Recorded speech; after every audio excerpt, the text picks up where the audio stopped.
All right, my dear friends, so let us continue our studies in Bible prophecy and on the topic of the tribulation which comes before the end, which is signaled by the second coming of Jesus Christ.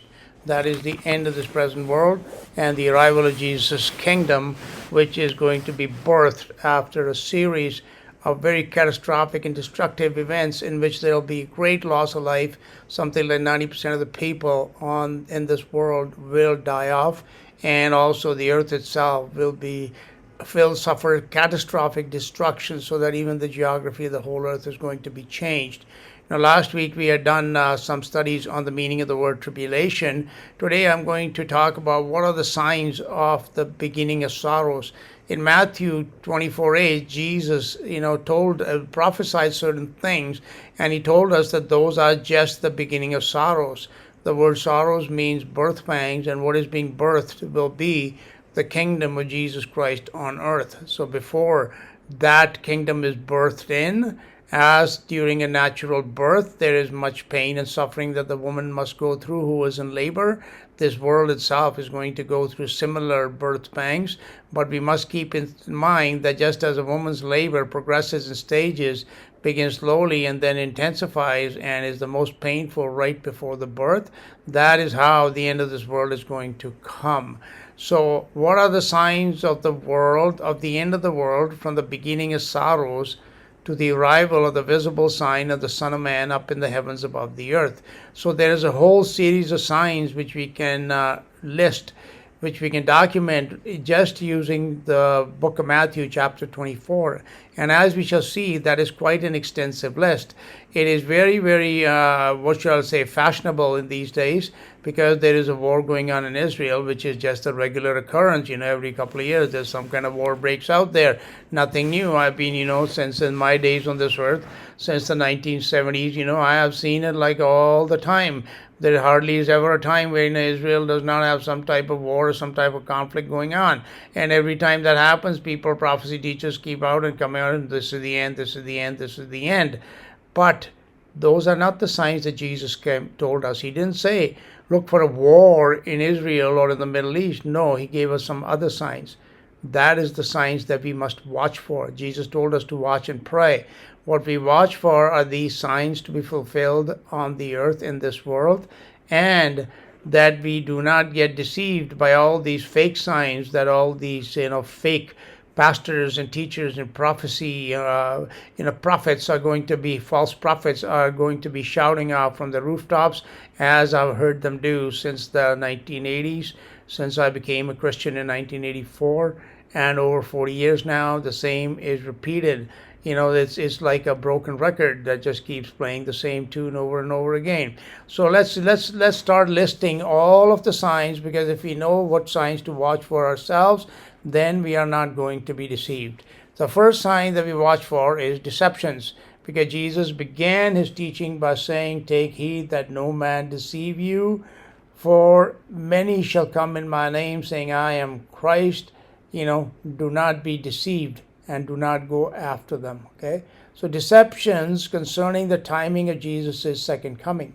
That's the first and greatest deception, that he is here, he's coming tomorrow, his coming is imminent, when the signs that he gave us to watch for have not yet been fulfilled. So how can he have come? How can his coming be imminent? Okay? And most people fall for it because they do not study the Bible and they don't know what signs to watch for. So the great deception, against which Jesus warned 3 times in the book of Matthew chapter 24 itself, they all concern the timing of his second coming. So the great deception of the end times concerns the timing of Jesus' second coming. Coming in Jesus' name, he said, many shall come in my name. So coming in Jesus' name does not necessarily mean that all false prophets will claim that they are Jesus, although some will. It also means that many people will be teaching in his name. Whose name do pastors and all these false prophets that are teaching today, whose name do they teach in? They teach in Jesus' name, right? Yeah, they'll be teaching in his name, and they will be prophesying that his return is imminent. Hours, days, or weeks away, not years and decades away yet. Okay? Yes, you can go on YouTube, you can go on the internet right now, and you're going to have countless people screaming that there's this war, Iran war is the end of the world, it's the end of the world. Last time, they had a war in Lebanon, that was the end of the world, end of the world. Some of the war with Syria, it's the end of the world, it's the end of the world, Jesus is coming, Jesus is coming. But it didn't happen, and it's not going to happen right now either, because this is not the sign that Jesus told us to watch for. So that's the number one sign, is the sign regarding the deception that people are going to be screaming from the rooftops about his coming, that it is imminent, and it will not be. Then what's the second sign? The second is rumors of wars. Although wars in diverse places are prophesied, there will first be many rumors, that is unconfirmed or unsubstantiated reports of wars in distant places, wars somewhere far away, such as Ukraine and Iran, which 95% of the people in this world will never even come close to visiting, let alone go there to confirm what actually is happening. An ancient Greek philosopher thousands of years ago said this in regards to war. He said that the first casualty of war is the truth. Okay? So when there is a war, whatever information is being sent to the public, it is almost always almost 100% lies. So those who interpret Bible prophecy based on that which is reported in the news, which is mostly false and lies, they are already deceived, because what they think is happening is not what is actually going on. Therefore, there's no confirmation whatsoever of the fulfillment of any Bible prophecy. Now, where in Matthew does it teach you that a war with Israel is the main sign that we need to look for, and that'll tell us that Jesus is coming, is imminent? That one little war? Okay? Jesus told us that the end is coming for the whole world. The God's judgment will be upon all nations. Okay? God's indignation is against all armies of the world, we read in Matthew, in the book of Isaiah, for example. Okay? It is not just upon one nation or one small corner of the world. As a snare shall it come upon the whole earth, upon all them that dwell upon the face of the whole earth, Jesus taught us. So we look for signs that are worldwide, that are happening in diverse places, mean in different areas in different parts of the world simultaneously at the same time. So yes, rumors of wars, which are reports, news reports, are unsubstantiated. You don't think there's any fakery in those reports, you are mistaken. Okay? Keep this saying in mind, that the first casualty of war is the truth. Your president, the prime ministers, whatever, all these reporters, they are not telling us the truth. We don't know what exactly is going on and what it signifies. So we don't base the fulfillment of Bible prophecy on false news and on false information. Those who interpret Bible prophecy based on that which is reported in the news are already deceived. The odds are against them that they will endure unto the end, as Jesus warned believers that they must always be ready to do. Okay, what's the third sign? The third sign is nation will rise against nation in diverse places. I will keep repeating this throughout this teaching, these two words, diverse places. Okay? Israel and Iran are just two places. Diverse places across the earth means everywhere on the earth. Okay? The Greek word nation means ethnos, referring to the ethnicity of people, not their citizenship. It is not talking about your national country, or where you belong in a country. Like in America, for example, there are many ethnos, there are many nations. That means there are many races, there are many colors, there are many religions, there are many creeds, there are different peoples. Okay, there are different ethnos within one nationality. So ethnos in this regard, nation against, does not mean nationality. It means people of different races, colors, and creeds. So you can read that the word ethnos, the word nation, is G1484 in Strong's Concordance, and it is the Greek word ethnos, and it means a race, a tribe, a foreign, a non-Jewish one. So these things that Jesus is saying, nation rising against nation, it concerns non-Jewish people in particular. So again, what is happening in Israel with the Jewish people, it's a very insignificant event in regards to Bible prophecy. what must happen in the rest of the world, in all over the world, in all across the earth. That is the fulfillment of Bible prophecy. Okay, non-Jewish one, usually by implication pagan, Gentile, heathen, people. This prophecy concerns social disorder within countries, nation rising against nation, that within the same nationality, black will rise up against white, Muslim against Christian, some sexual orientation people, gays against straights or whatever. All kinds of different divisions will occur. Jesus said, I do not bring and I'm not here to bring you peace, I'm here to bring division, where he listed all these groups of people that are going to turn against each other. In Revelation 6:4, we read that peace will be taken from the earth. And how it will be taken from the earth? Is it all going to be war every country? No, there won't be. But there'll be war within countries, between peoples. That's what nation against nation means. Okay, it means race will rise up against race, tribe against tribe, culture against culture, language against language, color against color, religion against religion. It also means revolutions, civil wars, and internal unrest due to various reasons, primarily because of economic turmoil and financial hardships. The world is going through a big transition, economically speaking, and as the finances and money fails, as Jesus told us it will, it is going to bring catastrophic destruction within countries without having to worry about any external enemies. Sign number 4, kingdom will war against kingdom in diverse places. There are 2 methods by which peace will be taken off the whole earth, not just in the Middle East, as we read in Revelation 6:4, when the red horse will be riding across the world at full gallop. Revelation 6:4, and there went out another horse that was red, and power was given to him that sat thereon to take peace from the earth. I don't know how many times I've repeated this, but I will say it one more time, to take peace from the earth. Not peace from Israel or from the Middle East, from the earth. Okay, and they should kill one another across the earth, not just in one small area of the world. And there was given unto him a great sword. As prophesied, peace must be taken, that is violently removed. When peace is taken, what is it? There's not violence that comes and takes the peace away. Where there is peace, is there violence? No. So they are opposed to each other, right? So peace must be violently removed from the whole earth, which stretches from Russia to Argentina, from Alaska to Australia, in all regions within and beyond these regions. The main mechanism by which peace will be taken from the earth will be by social order breakdown within countries. That is, when nation rises up against nation, as I just told you, nation meaning people against people, and they begin to kill each other, as happened in the days of Noah. One of the primary reasons people kill each other is because of economic constraints.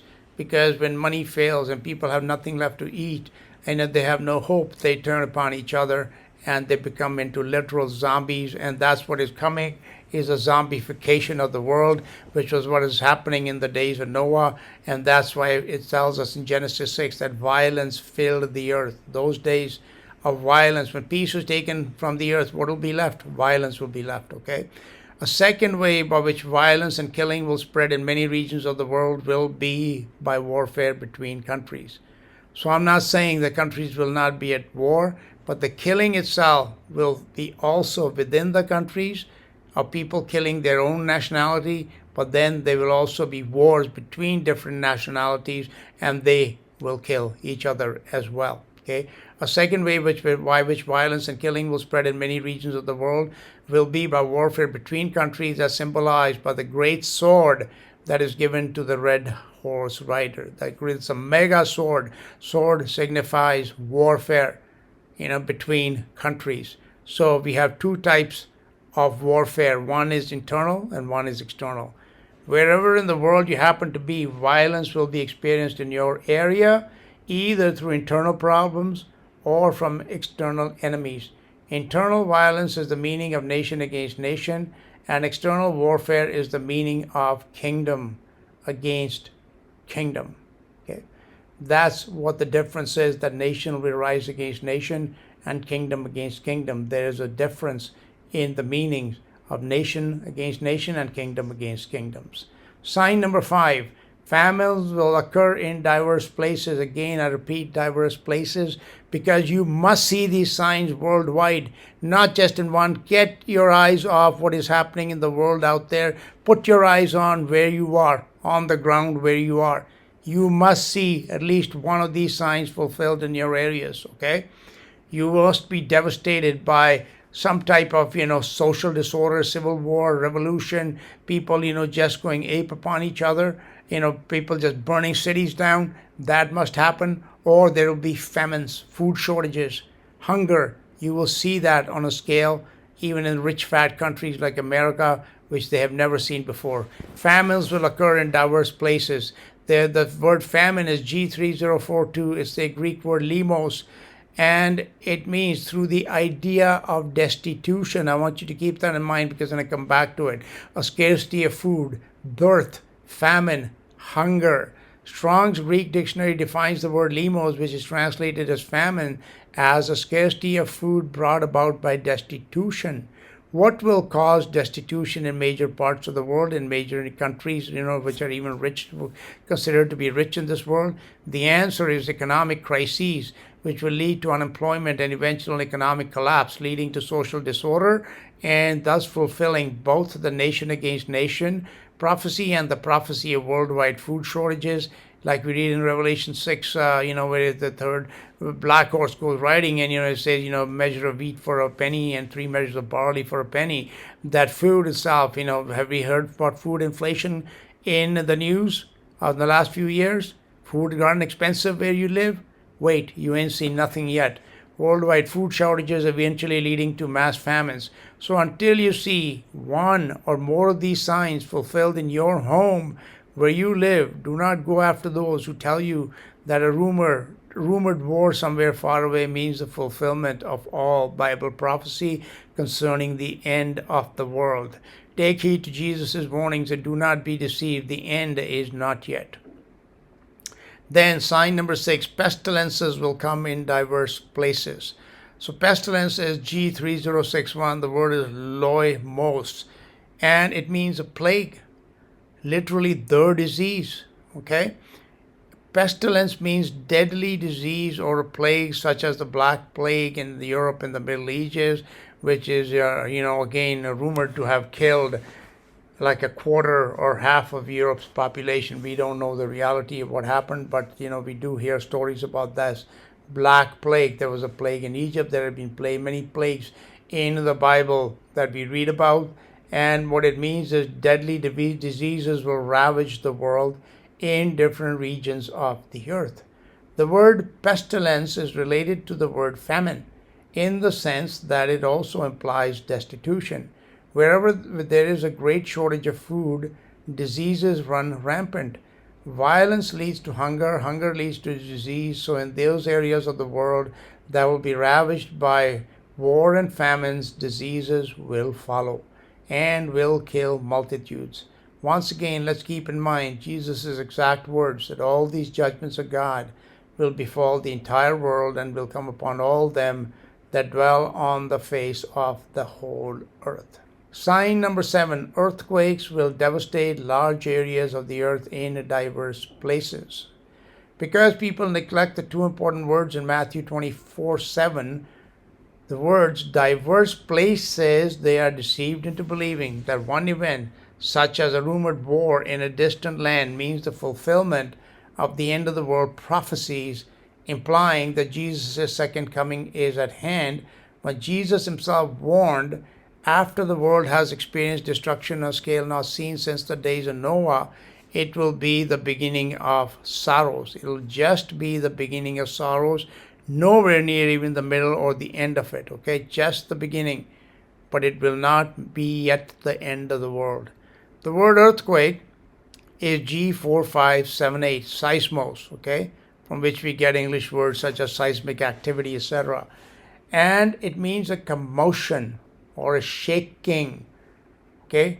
A shaking, a violent shaking. It means earthquakes, tempest, to shake. So seismos means a violent shaking. Well, what type of shaking? Shaking of what?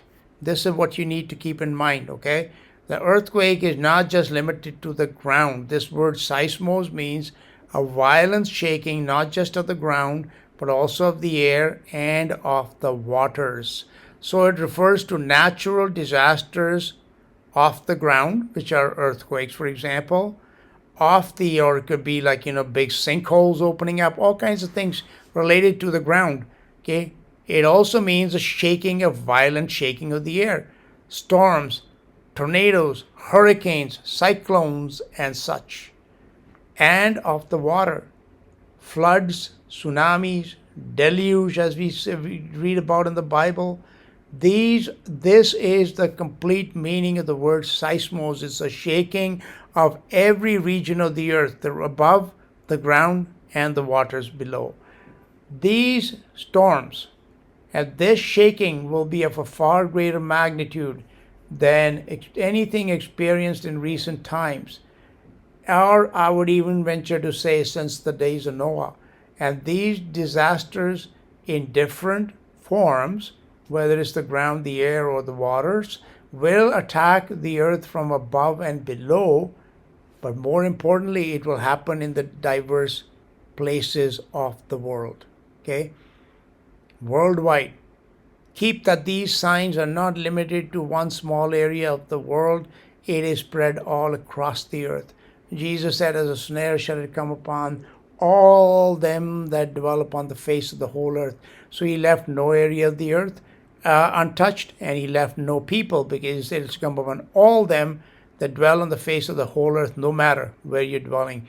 You could be as far away from Israel on this earth as it possibly can, but something of a disastrous, catastrophic judgment, nature, something catastrophic is going to be visited in your area.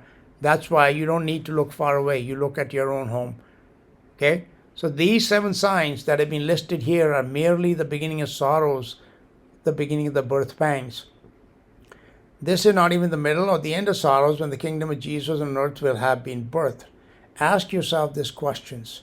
Are we seeing all these signs in the world on an earth-wide scale? Are we? I would say no, we are not. As most of the earth is, as a matter of fact, very untouched right now. So are we right in the throes of sorrows? Is the end close now? Is the coming of Jesus imminent? How can it be if we haven't even seen these 7 signs that are related to just the beginning of sorrows, okay? So are we seeing these signs in the world on an earth-wide scale? Is one or more of the judgments befalling your neighborhood? Are you starving from hunger wherever you are? Or did you have such a big earthquake or a big storm that has swept half your city away? Did you see anything like that? No, I haven't, okay? Is one of these judgments befalling your neighborhood? Or are you waking up every morning, having your coffee, and heading off to work just like any other day? Most people's lives have not been changed. They may be feeling more pressure because of financial reasons and such, but they are not yet destitute.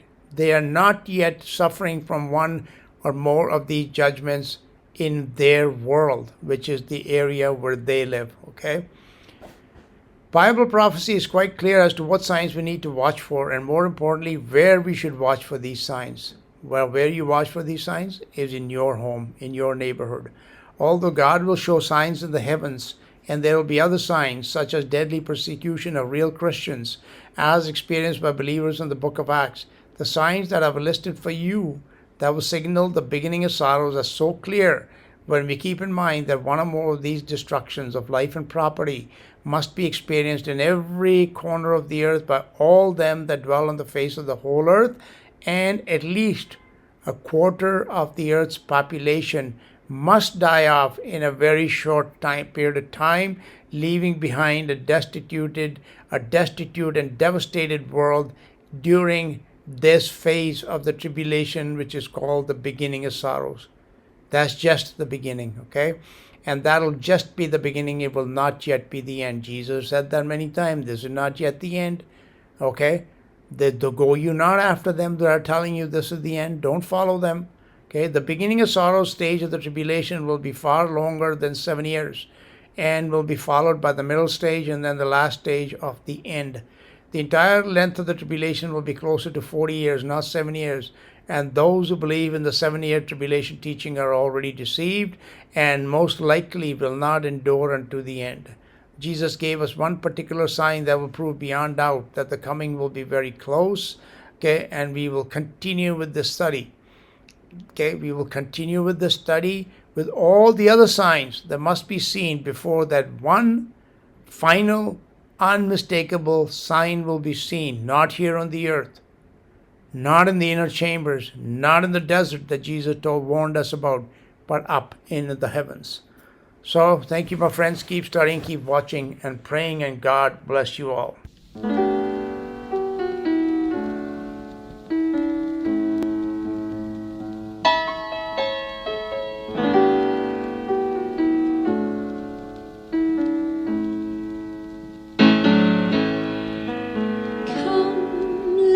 Return to the Lord, for he has torn, but he will heal us. He has wounded us, but he will bind us up. He will revive us. He will raise us up, that we may live before him.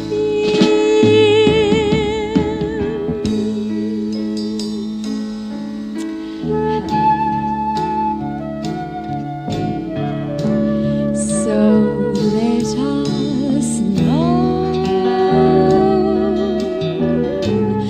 let us follow on to know the Lord is going forth, is as certain as the dawn, and he will come to us like the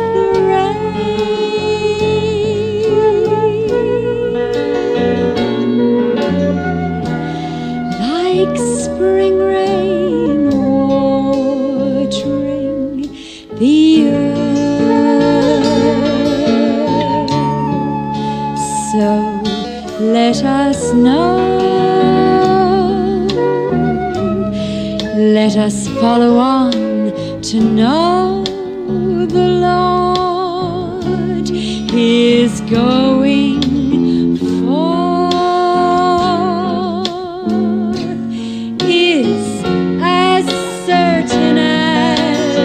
dawn, and he will come to us like the rain,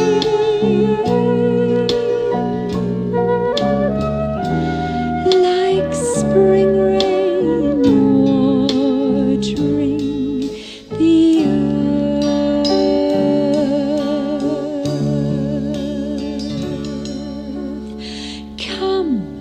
let us return to the Lord. Come, let us return to the Lord. Come, let us return to the Lord.